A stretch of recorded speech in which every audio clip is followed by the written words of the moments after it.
दिल्ली जो कि अब आग की भट्टी बन चुकी है, एनसीआर आग की भट्टी की तरह पूरा धधक रहा है। हर दिन तापमान एक नया रिकॉर्ड बना रहा है। भीषण गर्मी और टेम्परेचर को देखकर हर किसी का पारा हाई हो जा रहा है। दिल्ली में गर्मी ने तो 79 सालों का रिकॉर्ड भी तोड़ दिया है। 79 सालों में पहली बार दिल्ली में इतनी गर्मी पड़ी है कि दिल्ली में गर्मी का आलम यहां तक पहुंच गया है कि तापमान 52 डिग्री सेल्सियस तक भी पार कर चुका है। 50 डिग्री को तो अब दिल्ली के लिए न्यू नॉर्मल माना जाने लगा है। दिल्ली का तापमान देखकर खुद आईएमडी का पारा भी हाई हो जा रहा है। यही वजह है कि आईएमडी को भी अपने डेटा पर विश्वास नहीं हो रहा है। दिल्ली के मुंगेशपुर इलाके में बुधवार को अधिकतम तापमान 52.9 डिग्री सेल्सियस तक दर्ज किया गया, जबकि ये राष्ट्रीय राजधानी में अब तक का दर्ज किया गया सबसे सर्वाधिक तापमान है। अब इस टेम्परेचर को देखकर आईएमडी का पारा भी हाई हो चुका है।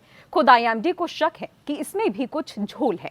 आईएमडी को ये लग रहा है कि मशीन में कोई गड़बड़ी है। यहाँ तक कि तापमान में इतना ज्यादा अंतर सेंसर में गलती या किसी अन्य स्थानीय कारक की वजह से भी हो सकता है।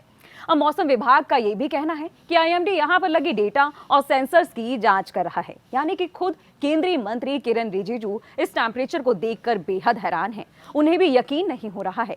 उन्होंने भी कहा है कि संभावना है कि टेम्परेचर का माप करने वाली मशीन में कुछ त्रुटि हो सकती है।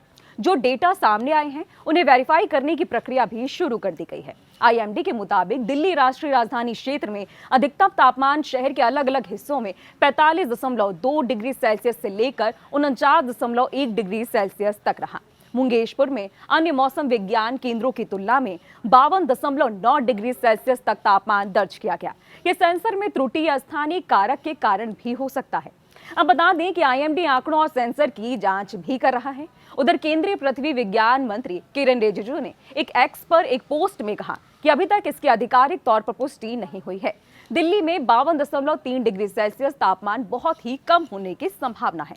आईएमडी में हमारे वरिष्ठ अधिकारियों को समाचार रिपोर्ट की पुष्टि करने के लिए भी कहा गया है और आधिकारिक स्थिति जल्द ही बता दी जाएगी।